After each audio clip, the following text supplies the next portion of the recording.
¿Qué tal, amigos de TVU Televisión de la Universidad de Concepción? Bienvenidos a esta nueva teleentrevista. Hoy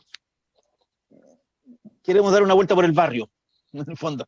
Queremos saber cómo están los países alrededor de nuestro. Hay algunos procesos electorales bien interesantes y también queremos mirarnos qué pasa con nosotros este año, que es decisivo, creo yo, para la historia de Chile. Me acompaña don Víctor Hugo García. Él es profesor de Historia Universal y Contemporánea, profesor de Historia, le gusta que lo presenten, además docente aquí de la Universidad de Concepción. ¿Cómo está don Víctor Hugo? Tanto tiempo sin verlo. Hola Hugo, bien, pues. Sí, harto tiempo, fíjate. Eh, Uno por compromisos personales y otro por, bueno, algunos temas por ahí, entre otros la pandemia, pues. Pero encantadísimo y un placer estar en TVU y conversar contigo, Hugo, ¿ah? Particularmente. Sí, tenemos media horita para conversar. Tratemos de explotarla Estupendo. al máximo. Vamos al Ujú. barrio, vamos al barrio de inmediato. Estamos dos, bueno, un proceso electoral ya terminado, que es el de Ecuador. Tenemos un presidente ahí que asumió ya, don Guillermo Lasso. No sé si está de acuerdo conmigo, pero creo que la importancia ahí es la pérdida de influencia de Rafael Correa, que, bueno, a propósito de su proceso judicial, ¿no es cierto?, no pudo estar en este proceso electoral, pero él en las últimas elecciones, de acuerdo a lo que yo sé, digamos, ha venido marcando un poquito la pauta de lo que eran esos procesos electorales. Tenemos un presidente, Guillermo Lasso, es un empresario, es un banquero.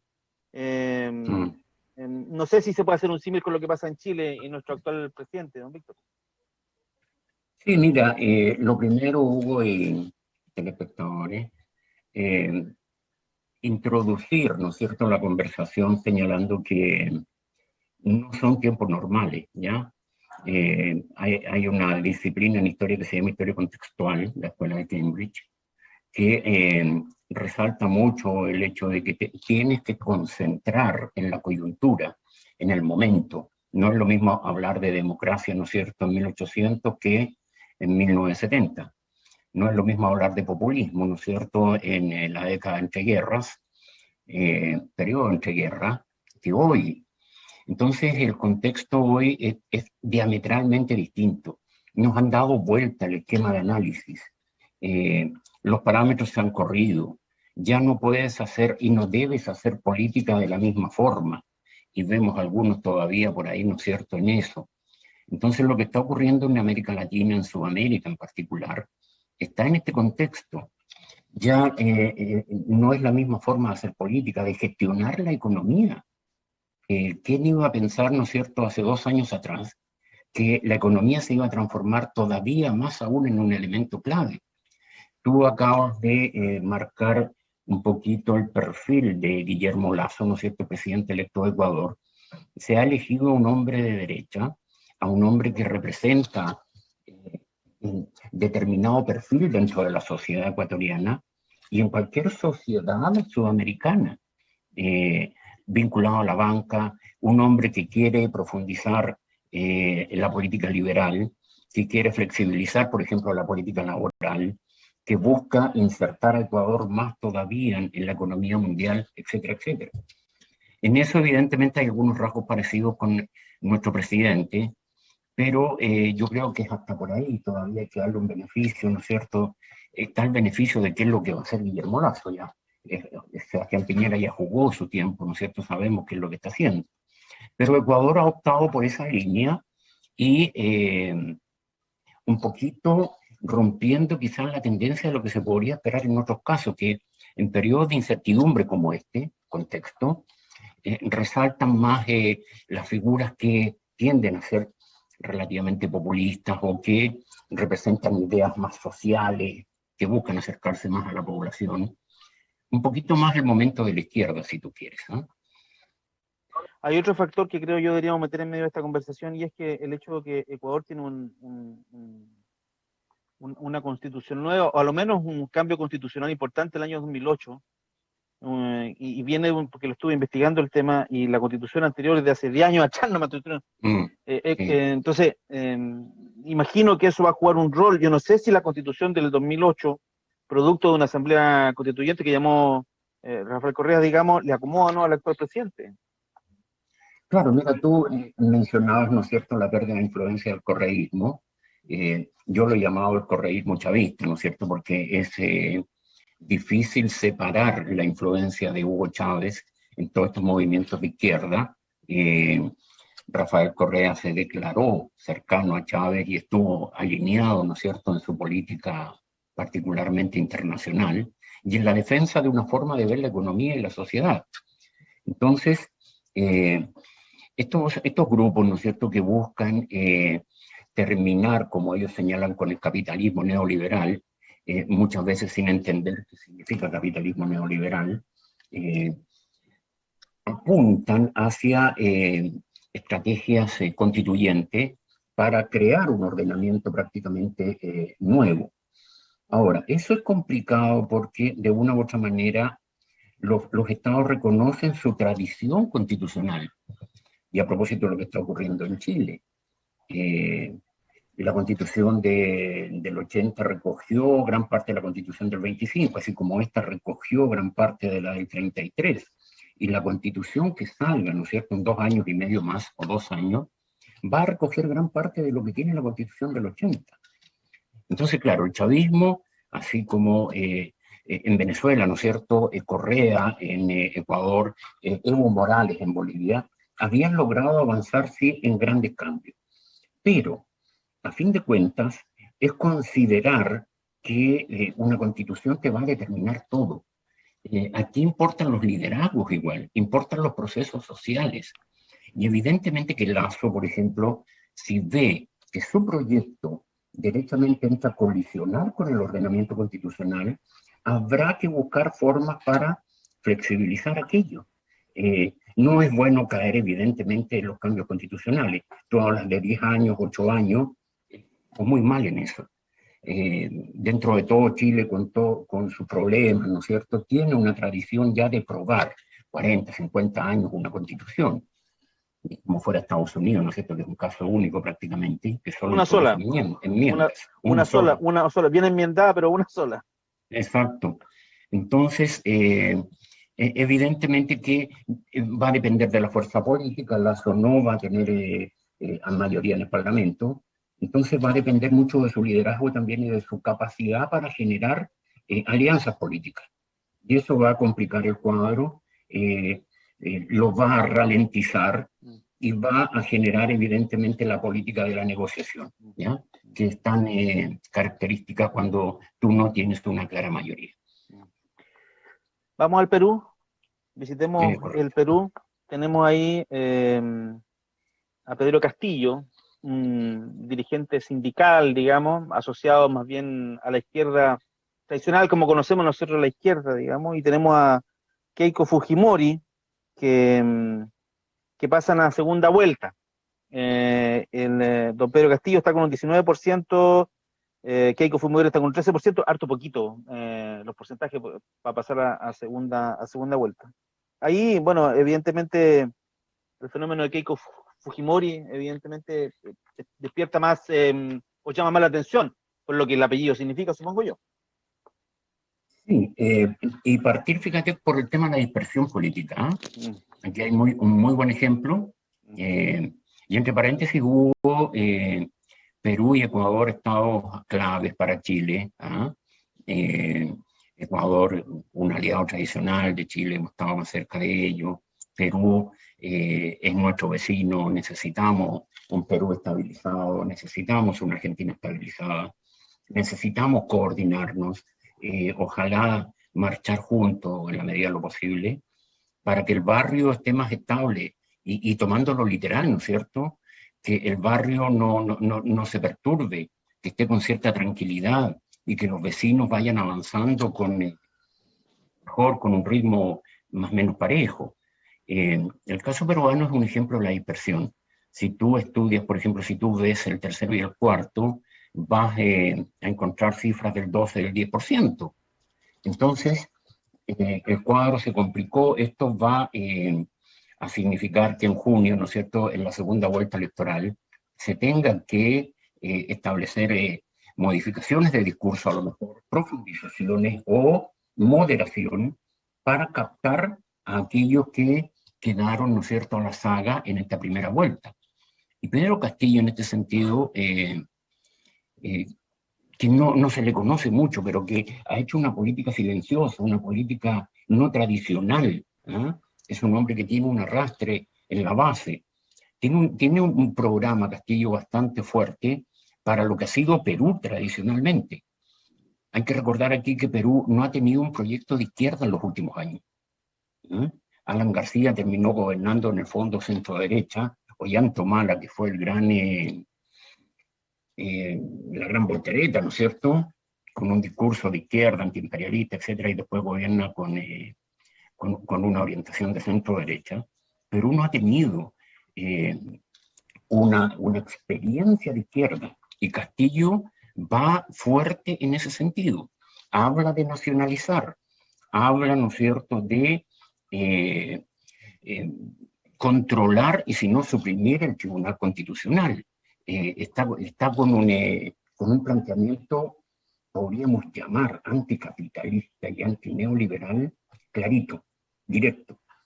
Y creo que lo que está ocurriendo en Perú nos puede servir un poquito también de ejemplo para lo que está ocurriendo en nuestro país en relación a la dispersión política, la cantidad de candidatos, por ejemplo.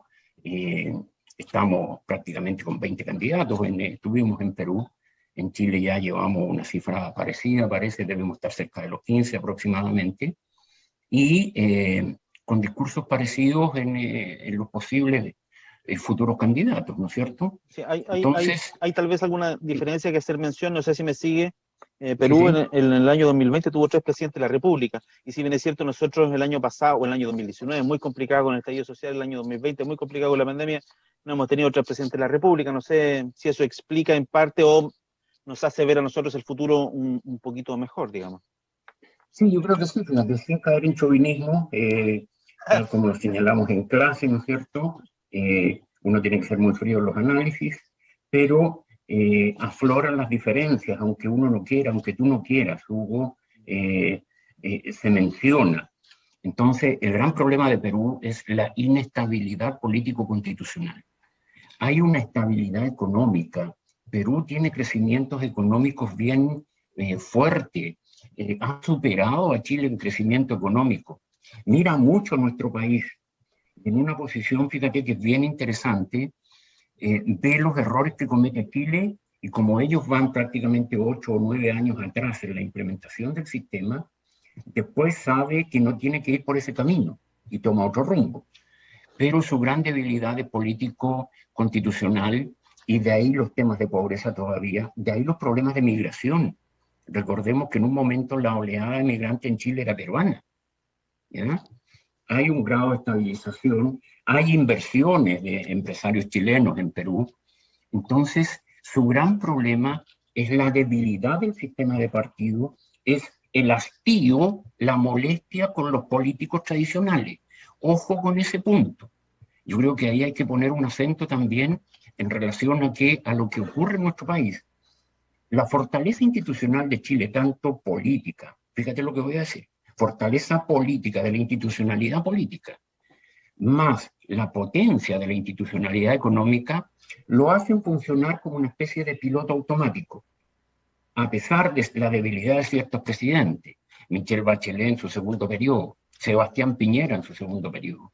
Y eso le da un plus a Chile y le permite todavía sobresalir dentro de lo que es la gama sudamericana y latinoamericana.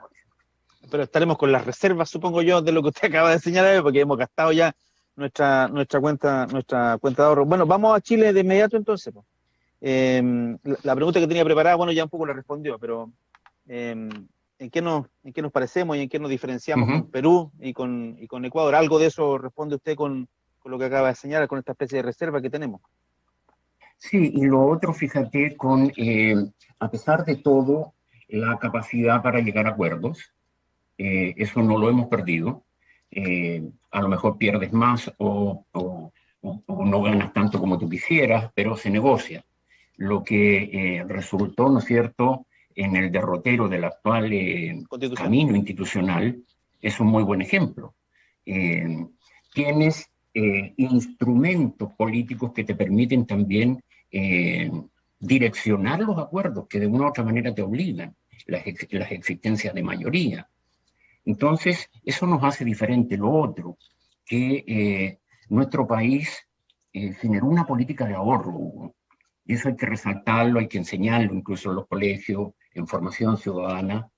Hay un fondo de estabilización económico y social que antes de que estallara la pandemia estaba, y el estallido social, estaban 19.000 millones de dólares. De ahí hemos tomado dinero. Imagínate no hubiésemos tenido esos ahorros. En la crisis subprime del 2008, el año siguiente Michelle Bachelet en un año ocupó 9.000 millones de dólares de ese mismo fondo. Después se recuperó, porque por ley hay que ir ahorrando. Entonces, Chile tenía un bajo endeudamiento. Entonces, en ese sentido, la diferencia es muy fuerte de nuestro país con cualquier país latinoamericano. Y cuando tú dices nos estamos gastando los ahorros, estamos en eso. Nos estamos endeudando, estamos ocupando los ahorros, bueno, y le estamos metiendo la mano al bolsillo a las propias personas, ¿no es cierto?, a través de los fondos de pensiones, para ir financiando todo lo que está ocurriendo ahora. Y eso ha evitado que exista una ruptura mayor en nuestro país. Sí, estaba leyendo un par de artículos antes de comenzar esta conversación y encontré uno que me llamó la atención y que me permite enganchar el tema que quiero tocar. Marta Lagos, ella es directora de la encuesta regional Latino Barómetro. Latino Barómetro. Sí, ella señala que, bueno, a grandes rasgos, que Latinoamérica se ha empobrecido a propósito de la pandemia y todo, ¿no es cierto? Se estima en más de 40 millones las personas que van de clase media a volver a ser pobres, digamos. A su juicio, ella dice que esto puede llevar al ascenso de líderes populistas en la región. Y la leo, comillas, los pueblos van a privilegiar el presente, que nunca ha sido tan importante como en la pandemia, señala, y el populismo es el presente, tratar de parchar lo inmediato sin ninguna visión de futuro. No sé si coinciden algo con ella, profesor. Mira, el gran tema, vuelvo a la historia contextual, no es lo mismo hacer análisis hoy que hace 2 años, insisto, ¿ya? Y menos hace 5 años. Entonces, cuando tú estás en una situación de este tipo, se genera la incertidumbre y aflora la inseguridad. Y tú buscas seguridad, buscas que de una u otra manera te garanticen el empleo, o te garanticen un ingreso mínimo, o sientas que el Estado te va a dar un respaldo. Si eso no es posible, y me van a dar el acceso a mis fondos previsionales, enhorabuena. Yo quiero el hoy, es lo que mencionabas tú del presente. Ya veremos lo que va a pasar en el futuro. Entonces esto posibilita que estos proyectos más bien inmediatos, algunos derechamente populistas, entendiendo en ese sentido como populismo, plantear soluciones que tú sabes que son de corto plazo, de inmediata solución, pero que no tienen una proyección, y lo que es más dramático aún, no tienen un respaldo en el mediano y largo plazo, especialmente en economía. Yo puedo decir, mire, ¿sabe qué más? Endeúdese, de acuerdo, si el país puede, pero resulta que si tú te endeudas demasiado, vas a traer efectos inmediatos en la calificación del país. Eso significa que si te bajan de calificación, vas a pagar más caro los créditos. Y suma y sigue. Entonces, la inmediatez se entiende. Estamos en una pandemia mundial. No hemos tenido un referente histórico, salvo 100 años con la gripe española, ¿no es cierto? Pero esto tan mundialmente conectado, que tú viajas hoy, ¿no es cierto?, que vas a Inglaterra, llevaste el virus y listo. O viceversa. Vienes de Inglaterra, desciendes en Chile y traes el virus, la variante inglesa, ¿no es cierto? Entonces, esto saca del marco, saca del molde todo lo que era seguridad para nosotros hace 2 años, lo que era garantía. Yo no sé, por ejemplo, caso hipotético, yo sí estoy relativamente seguro en eso, afortunadamente, no sabemos si mañana me van a mandar a protección del empleo, por ejemplo, o si mañana me van a despedir. Incertidumbre. ¿No es cierto? Y todo lo que eso significa, que lo hemos visto muy de cerca. o si mi pequeña y mediana empresa va a colapsar. Entonces, esto desarticuló. Ya, Y pero eso, cuando aparecen estos líderes que dicen, no se preocupe, yo lo voy a cuidar, yo le voy a solucionar esto mañana mismo.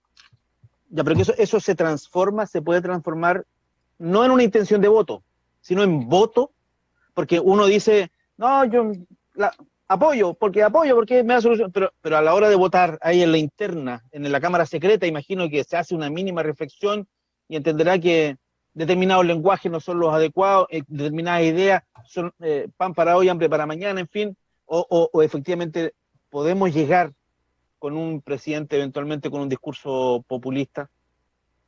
Mira, era la parte que quedaba por comentar, ¿no es cierto?, con anterioridad, y tú lo traes muy bien a la conversación.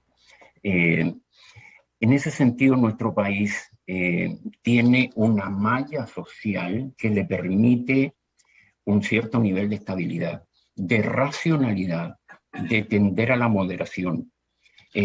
La historia de nuestro país, una historia con sangre, sudor y lágrimas, nos lleva a ser cuidadosos, a cuidar de una u otra manera lo que tenemos. Hay una clase media relativamente amplia en el país, muy heterogénea, porque hay una clase media, ¿no es cierto?, que está al borde de caer De a la los niveles pobreza, de pobreza, ¿no claro, es lo que cierto?, conversábamos. de un día para otro. Entonces, esto le da al país la idea de que hay que ir con cuidado. Te van a preguntar de inmediato, mire, de acuerdo, usted está planteando esto, ¿cómo lo va a financiar? ¿Cuánto nos va a costar esto, a pesar de toda la inmediatez? ¿Cuál es el respaldo de su planteamiento? Y a propósito de la reforma previsional, por ejemplo, está calculado, Hugo, lo que va a gastar el país o lo que va a invertir el país de aquí a 2050, de acuerdo a las movidas que estás haciendo respecto del porcentaje de población a los cuales dirigir, por ejemplo, una pensión relativamente digna. Así trabaja Chile. Y la gente en el subconsciente y en su consciente sabe aquello. Y esto nos trae, Hugo, a propósito al tema también del estallido social. ¿Fue verdaderamente la búsqueda de un aniquilamiento de todo el ordenamiento? ¿O era una cuestión ligada más bien a la inequidad, al abuso, a lo que vemos a diario, ¿no es cierto?, en esas materias? Y creemos que básicamente apuntaba más bien a corregir los grandes errores del sistema que tenemos, pero no arrasar con todo. Y eso te responde también en gran medida a lo que acabas de comentar. Al final el ciudadano medita, razona y coloca la balanza. Y tiende a lo que da cierta seguridad. Sí va a ser muy interesante lo que va a ocurrir, porque evidentemente las expectativas que habían en Sebastián Piñera se vinieron al suelo estrepitosamente, ¿ya? Y eso también corre un poquito el cuadro de análisis político. Sí, y sí también va a ser interesante lo que va a pasar, porque los líderes populistas están ahí, hacen ruido, generan reacciones Sí. políticas, generan rechazo, y por ambos lados, digamos, por ambos lados, sí, da un poco lo mismo. Entonces, eso va a generar algo. A mí me complica, por ejemplo, es una cuestión casi personal, pero le pregunto a usted, porque esto también forma parte de la historia de nuestro país, el uso del lenguaje.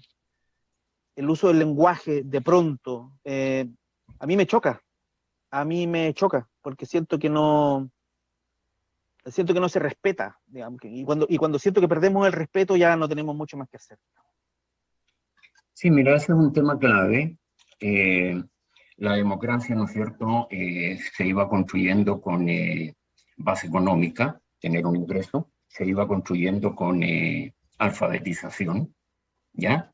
Se iba construyendo con comprensión lectora y se iba construyendo con la forma de utilización del lenguaje, del cómo tú te relacionas con tu par, del cómo te relacionas con el otro en este tema, sobre todo político. Y uno de los signos preocupantes en nuestra sociedad en el último tiempo es el irrespeto, ¿ya?, hacia el otro. No voy a entrar en el tema de la autoridad, que sí es un tema serio de análisis, pero el irrespeto hacia el otro, Yo creo que ahí vamos por muy mal camino. Y tenemos los medios, ¿no es cierto?, que difunden, que llegan rápidamente, lo leemos, lo escuchamos, lo vemos, y si no nos manejamos dentro de ciertos márgenes en esa materia, evidentemente que de ahí viene una serie de consecuencias más. Hay algunos sectores que buscan intencionadamente esto, como una forma de romper los mecanismos institucionales existentes o el ordenamiento institucional. Pero evidentemente otros caen por interés de corto plazo, por obtener un beneficio inmediato, o por último, por debilitar al otro. Y eso es negativísimo, muy negativo.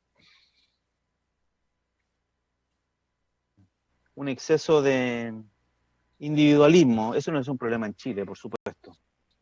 Sí, es correcto, es más genérico, es individualismo a través de las personas y a través de los proyectos políticos, ¿no es cierto? Es mi partido, es mi grupo dentro del partido, y eso me sigue, ¿ya? Bueno, me llamó la atención la primera declaración que hicieron en la oposición aquí en Chile. El primer punto era sacar al gobierno de derecha. No era mejorar Chile, sino que terminar con el último gobierno de derecha. Una declaración que se conoció, porque ya se están alineando los sectores y distintos grupos. Bien, quiero agradecer esta conversación, se nos pasó volando la hora, profesor, don Víctor Hugo García, profesor de Historia Universal Contemporánea, docente, aquí también de la Universidad de Concepción.